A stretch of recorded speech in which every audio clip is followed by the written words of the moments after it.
You can attract to yourself what you desire. The central notion of manifesting is the understanding that you have within yourself the ability to attract the objects of your desire. Being able to attract your desires may seem more likely when you consider how things move from the world of the formless into the world of the form. In one of the most intriguing sentences in the New Testament, St. Paul addresses this process of creation. He says it this way: "Things which are seen are not made of things which do appear." St. Paul is telling us that the creative energy is neither solid nor restricted. The physical world of form originates in something other than the form itself. St. Paul's words form the basis for my writing about this principle and for several of those to come in this tape. I believe they suggest how energy informs our ability to attract what we desire. St. Paul is giving us a clue about bringing our desires into the world of matter. Energy then becomes a force that we can tap into. In a film about his boyhood, Albert Einstein describes picking up a compass and watching it in fascination as the needle moved when he changed direction. He said that he became obsessed with understanding the invisible force that moved the compass needle. Where was the force located? Who controlled it? Why did it always work? Like magnetism, there is a force that has many characteristics that are quite impossible to detect with our physical senses. We call this force energy. Energy is in all things in our universe and has an impact upon objects around it with something that we describe as the power of attraction. In magnetic fields, we can easily see it at work, yet we're unable to detect the formless energy with our sensory apparatus. The force is there, attracting and repelling, and it is everywhere on our planet. If it is everywhere, then it is also within us. It seems unlikely that our senses will inform us any better than they help us comprehend how a magnetic pole works.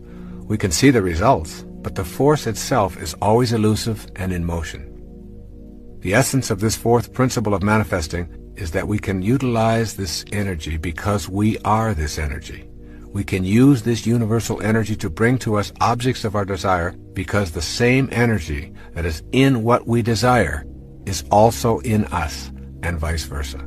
It is simply a matter of alignment and will that allows us to tap into this force. Bringing things into the physical world is a process that we call creation. What we create involves the use of the same power that is in all that is created. It is only a matter of degree. There's absolutely no difference in the power that brings something from the world of waves into the world of particles and the power that brings your thoughts or mental pictures into form. I encourage you to listen to this again and again and commit it to memory. The world of spirit from which all matter derives and the world of matter comprise one harmonious whole. They are separate but always together, just like the peak of the wave and its base, separate but forming an inseparable whole. Think of manifesting as nothing more than transforming waves of possibility into particles of reality. The transforming process requires energy. This energy is invisible but is always in everything, including us. Your mental pictures are related to this power of attraction. There is a power within you that allows you to form a thought or a picture. This mental picturing power is the energy of attraction that is in all creative processes. It is different in degree, but nevertheless identical with the power of attraction. This power is the very substance of life. You can't see, touch, or hear this power, but it is within you. In using this power, you are not in any way attempting to change or interfere with the laws of nature. You are fulfilling the laws. This undifferentiated power is the basis for the mysterious attraction that draws your desires to you. Think of yourself as a way that God has of particularizing. Then see your ability to formulate mental pictures as the divine creative power energizing through you. Can you see that the same creative energy that particularizes as yourself is what you use to manifest your desires? This power thrives on happiness, love, joy, contentment, and peace. The more blissful and loving you are, the more the divine spirit particularizes within you and the more godlike you become. It is through your thoughts, or how you use your power to create a thought, that all creative energy is attracted to you. If your mental pictures are of being surrounded by things and conditions that you desire, and they are rooted in joy and faith, your creative thoughts will attract these surroundings and conditions into your life. The power to even have a thought is a divine power. With this recognition of its sacredness, you form a vision or a mental picture. Finally, you hold it lovingly in place with the inner knowledge that the God force that brought everything in the universe into existence also created you. The form that this energy will take will be controlled and directed by your will or your mental picturing. It is waiting to take any direction you decide. You impress upon the universal mind the object of your desire, and you calmly and knowingly proceed to act upon that picture, allowing the greater intelligence and your own, which is a part of that greater intelligence, to work through you to produce the results. You abandon all fear and return to the affairs of your life, assured that the necessary conditions will soon come into view or are already there. The key is to repeat the mental pictures until the truth of what you are affirming resonates within you without an ounce of doubt. And there will be times when it appears that it isn't working. If your picture doesn't manifest in the time span that you've designated, relax and retreat to your knowing that it is already in place in the spiritual realm. Time is simply not a recognizing feature of the all-creating wisdom. Let's go for a moment to our dream. And just assume that we're going to have a dream. We're in bed. And let me ask you this question. This is a question I like to ask for you to just contemplate, one of those sort of cones. When you go to sleep at night and enter your dream state, what happens to the bed? Just think about that. What happens to the bed? Now you're in your dream. Okay? So just propel yourself into a dream state. And in your dream, you notice, let's say you're over here, and you're in a room. And in this room, you look across the room, and you notice that there's a podium in the room. And it has some objects on it. Now you're in your dream. So in the state of dream consciousness, you say to yourself, I would like to examine that podium more closely. How do you do it in your dream?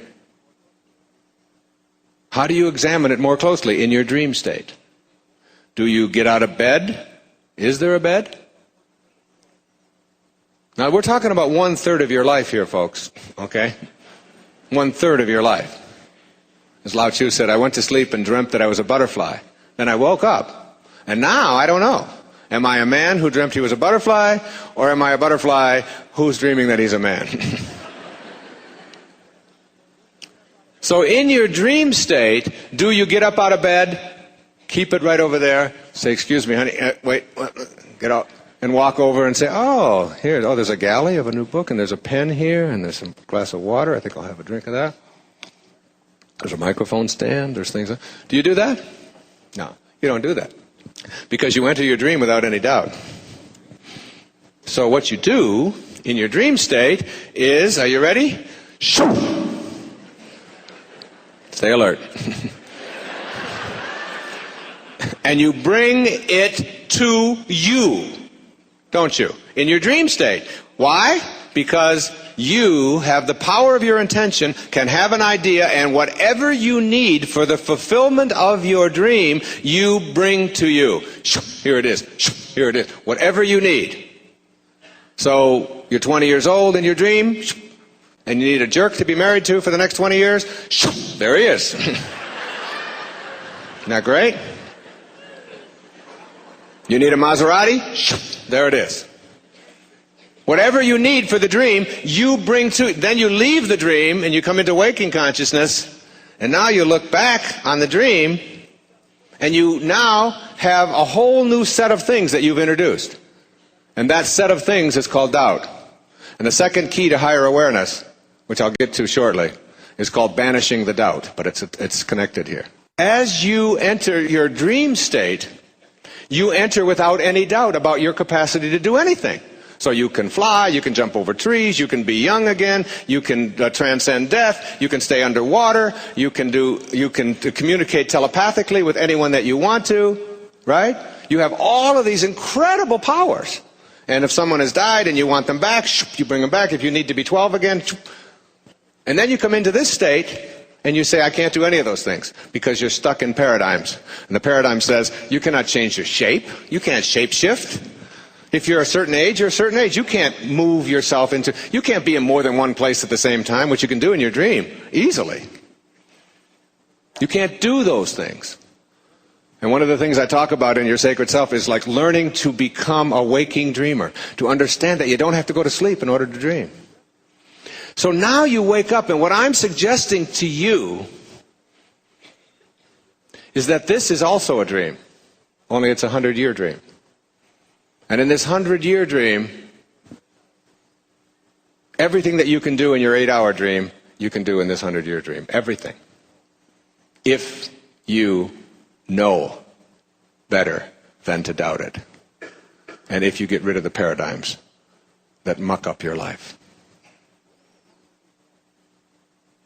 You have the capacity.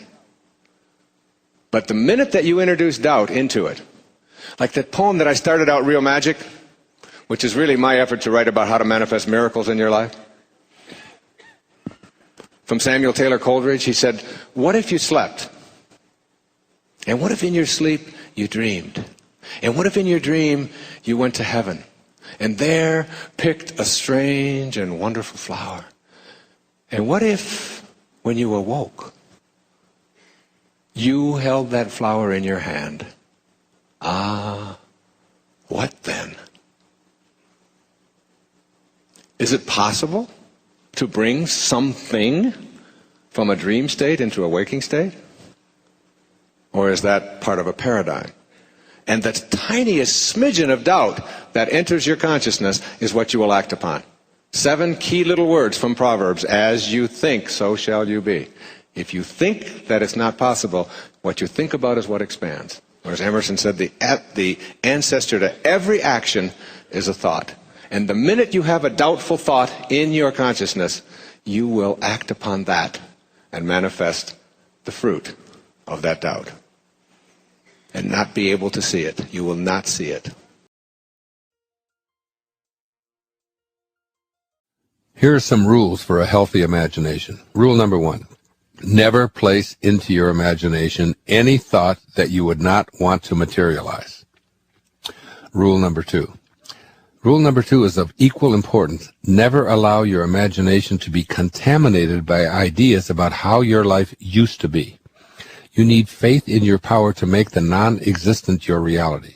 Just because you haven't experienced the magic of the non-existent appearing in your daily life is no reason to poison your imagination with the thoughts that got you where you are now or have been for most of your life. I can't help it, I've always been that way are statements indicating how you used your imagination in the past. Now you must be willing to change your concept of yourself, and you cannot do that by hanging on to those old ideas that once were your truths. Those truths have kept you from achieving the complete fulfillment of your dreams. Your imagination can undergo a complete overhaul. Replace the old ideas of, I've always been this way, it's my nature, it's the only thing I've ever known. Replace them with, I am God, I am capable, I am strong, I am wealthy, I am healthy, I am happy. Or use the words of Saint Germain, quote, I am the conquering presence. I command this I am presence to govern perfectly my mind, my home, my affairs, and my world, unquote. Use your imagination for the fulfillment of your God-realized and God-aligned wishes. Expand your imagination beyond the concept of yourself that limits you to ordinary consciousness. Rule number 3 is a strong reminder to you that your imagination is yours and yours alone. It is a vast, boundaryless realm within you that no one else has access to. No one can peer into your imagination and place things in there that they prefer for you, nor can they extract any ideas that are percolating in that grand imagination of yours. Your imagination is your own fertile field for growing any seedlings that you choose to plant for a future harvest. This rule advises you to never allow someone else's ideas about what is possible or impossible for you, how you should be thinking, or who you should be, or anything else, to occupy your imagination. Regularly inventory the thoughts in your imagination. Notice how many of those ideas were originally suggested by well-meaning others, dating all the way back to your early childhood up to and including today. You may have been told that you have always been a dreamer, as if this were a fault. I can speak here from experience. Family, friends, teachers, and even advisors frequently disparaged ideas that burned brightly in my imagination. I often heard comments such as, "Wayne, you're such a dreamer. Get real. You're never going to make it as a writer or a television performer or a movie personality. Be realistic. We know what's best for you." When I was being discharged from the Navy at the age of 22, my superiors warned me that starting college at my advanced age was loaded with uncertainty, particularly since I had no higher education experience and I would be competing with younger, recent high school graduates. Since I already had a skill as a cryptographer in the Navy, they advised me to pursue what they felt was best for me. But I had a dream, an imagination filled with the ideas of teaching and writing and speaking to large audiences. I saw myself on stage. I saw myself as a prominent author, and this vision could not and would not be sabotaged by someone else's vision of what I should or could become. As a young boy in a foster home, I almost always ignored other people's ideas about what I should be thinking or doing. I simply was indifferent to their opinions regarding what I could imagine for myself. I've carried this kind of inner discipline regarding my own imagination with clarity, refusing to allow external opinions to cancel or diminish what for me was hallowed ground. Recently, others advised me that acting in a movie was not sensible for me as a 68-year-old man with no acting experience. I once again remembered to hang the "Do Not Disturb" sign at the entrance to my imagination, and proceeded to take acting lessons and adopt the self-enforced regimen that allowed me to create a movie. It is a product that fills me with pride today, all because I have diligently practiced rule number 3. I urge you to watch The Shift and see what I mean. Never, and I mean never, allow anyone else's ideas of who you can or can't become to sully your dream or pollute your imagination. This is your territory, and a keep out sign is a great thing to erect at all entrances to your imagination. Generally speaking, the viewpoints of other people regarding how you should occupy your imagination involve their own self-interest. Frequently, the inclination to meddle in your imagination is a way to get something for themselves by persuading you of the folly of your dreams. Enlist only those, including yourself, who are primarily interested in what you see or hear in your imagination about your life. Rule number 4. Rule number 4 may surprise you. It concerns what you don't want to let monopolize your imagination. Do not let your imagination be restricted to the current conditions of your life, or what I call being obsessed with what is. Your imagination is unlimited, and if you've opted for an ordinary level of living, it is tempting to stay in what is rather than what you unabashedly intend to manifest for yourself. Keep reminding yourself that everything that you've believed has gotten you to precisely the point where you are now. If you want to elevate your life and become a manifester, then you have to change what you believe to be true about yourself that has landed you exactly where you are today. The sentiments of "this is reality," "this is just the way things are," "there's nothing that I can do to change it," and the like are pernicious thoughts that will taint and defile your great gift of "I am that I am," which is your divine inheritance from your Creator. Just as growth isn't possible if one continues doing things exactly the same today as yesterday and tomorrow, so is your imagination charged with the same challenge. In your imagination, you can replace the thought of "I will one day be in a better place" with "I am already in my mind where I intend to be."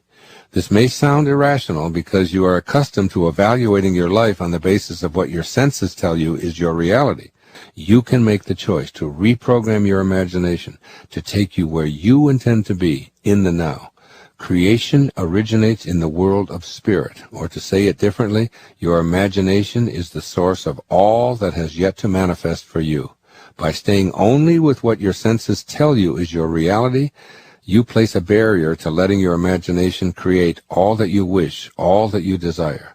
Your imagination is unlimited. What is today is restricted by just that, what is today. But cultivating the witness is an interesting thing, and what I want to say to you about this is that it's like, It's where you begin to step outside and no longer identify yourself with the outer and all that your senses tell you, and begin to reprogram this subconscious mind of yours, which is what does almost all of the activities of your life, the subconscious mind. You know, your conscious mind thinks about things, like when you're learning to drive, it says, you know, put the foot on the brake and then slow it down and turn this and slow it and do this and, you know, put your signal on and endless kinds of things that go through the conscious mind until ultimately the subconscious mind gets all of the suggestions, and then you drive. Your subconscious mind takes you where you want to go. You see a red light, you stop. You don't say, red, right foot, better put it on the brake, better slow. You don't do any of that. But even you're sitting, all of you sitting right here in this room. You know, you got here, you sit down, nobody told you how to sit, where to put your hands, how to do this, you know, how to listen. You just do all of this subconsciously. Your subconscious mind gets programmed all the time. And the witness is where you want to be able to step outside and look at what it is that you have trained your subconscious mind to do. I wrote a whole book about this called Excuses Be Gone, about retraining this habitual mind of yours that does nothing but continuously have you redo the same things over and over and over again, where you want to learn to just walk a different way in your life. And the way that you do this is by starting to witness what it is that you're doing. And one of the suggestions I give to everyone at my talks is this, to recognize that the last 5 minutes of your day before you go to sleep at night are 5 of the most important minutes that you live all day long. Because this is the time when you are preparing your subconscious mind, which is most comfortable with your unconscious mind. Your subconscious mind learns the most when it is in its unconscious state, in your sleep state. So as you're about to go into sleep and your mind is busy doing all of the kinds of things that it does, you are really preparing the universe to offer you up experiences that match up to whatever you're placing into your subconscious mind. And this is a hard concept for people to get, but this is how the world works. This is how the universe works.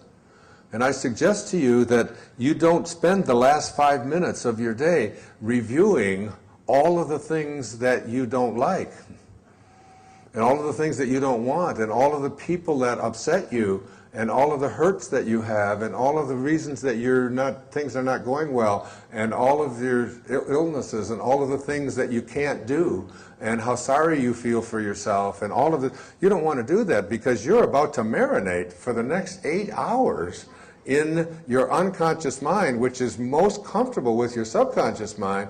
And then when you awaken, you see your subconscious mind cannot make a distinction between what you're thinking about and what you're experiencing in your day and in your life. It just says, if you're thinking it, that must be what you want. And I'll just offer you up experiences that match up to what you're thinking. So you want to be really careful as you go off to sleep at night to make sure that you are placing into your subconscious mind, which is about to enter its unconscious state, only that which you want to materialize and manifest tomorrow morning when you awaken and throughout the entire day. And so many people make the mistake of using the last 5 minutes before they enter into this 8-hour marinating period by going over the things that they don't like, that they don't want, that shouldn't have happened, that really upset them, and so on. You want to make the shift. This is from the book of Job. In a dream, in a vision of the night, when deep sleep falls upon men, while slumbering in their beds, then he opens the ears of men and seals their instruction. Then he opens the ears of men and seals their instruction while they are slumbering in their beds. Job 33, verses 15 and 16. So while you're sleeping, you're getting instructions. But first you've got to place it in your mind and then experience it and witness it. And as you go to sleep at night, you witness everything working out perfectly. I am healthy. I'm going to be walking. I'm going to be in a divine relationship. I'm going to be, attracting the right prosperity. I'm going to have divine relationships with everyone I encounter. I'm going to have the most marvelous day tomorrow. I'm going to help 25 people. Whatever it is, you just place into your imagination, feel what that feels like, and then go off to sleep and receive your instructions. Cultivate the witness. I turn to Mother Teresa to offer you a way to improve those negative environmental fields. The following 8 points are from Mother Teresa of Calcutta, followed by my comments on each of her suggestions. People are often unreasonable, illogical, and self-centered. Forgive them anyway. When you notice low-energy conduct of others, rather than allowing it to impact and infect your immediate surroundings, send them a silent blessing. When you forgive them, you choose to not be impacted in a negative manner. If you are kind, people may accuse you of selfish, ulterior motives. Be kind anyway. Your field of energy is protected from contamination by kindness. Kindness that comes from your heart will suffice to keep you from being dragged down into an energy field infected by false accusations. If you are successful, you will win some false friends and some true enemies. Succeed anyway. The world is filled with people who are looking for occasions to be offended. Your success at anything is enough to trigger such a reaction in others. Keep your energy field pristine by focusing on what you know to be your divine purpose, and by doing so, the universe will support and sustain you with what is labeled success. If you are honest and frank, people may cheat you. Be honest and frank anyway. Your energy field will remain uncontaminated as long as you know that you are being honest and frank. This may attract others at the lower energies of dishonesty and cheating to try to take advantage of you. But you will not become their victim because you will have the sense of inner peace that characterizes higher and faster spiritual energy. What you spend years building, someone may destroy overnight. Build anyway. When you eat a banana, the goal is not to finish it, but to enjoy each bite while nourishing yourself. Everything in the material world that is built will ultimately be destroyed. Build not in fear of having it destroyed, but because you are giving expression to the infinite spirit within. If you find serenity and happiness, they may be jealous. Be happy anyway. Happiness is an inside job. You don't get it from anyone or anything. You bring it to everyone in every event of your life. Others may be jealous, find fault with you, and say terrible things about you, but you are free to choose happiness for yourself. The good you do today, people will often forget tomorrow. Do good anyway. Like being happy, doing good is something that you do as an expression of your invisible spiritual essence. Stop looking for the approval and gratitude of others as your reason to do good. Ego, rooted in the material world, urges you to do what you do so that you will be remembered and rewarded as if life were a contest. Remind yourself to give love and to do good because that is who you are, and for no other reasons. And finally, Mother Teresa's last suggestion. Give the world the best you have, and it may never be enough. Give the world the best you've got, anyway. The best, as used by Mother Teresa, implies your highest, most sacred self. Others may attempt to contaminate your energy field by demanding more of you, or by criticizing you, or even by ignoring your efforts. When you return to your highest self, you are independent of those opinions almost instantly, and problems of feeling unappreciated or non-existent. Give the world your spirit and detach from the outcome of your efforts, and your energy field becomes less and less contaminated.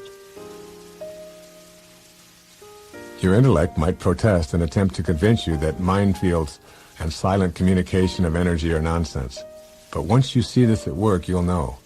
I've seen it work over and over in my own life. When I'm able to consciously project love, understanding, and compassion to those in my immediate life space, I feel the shift in energy.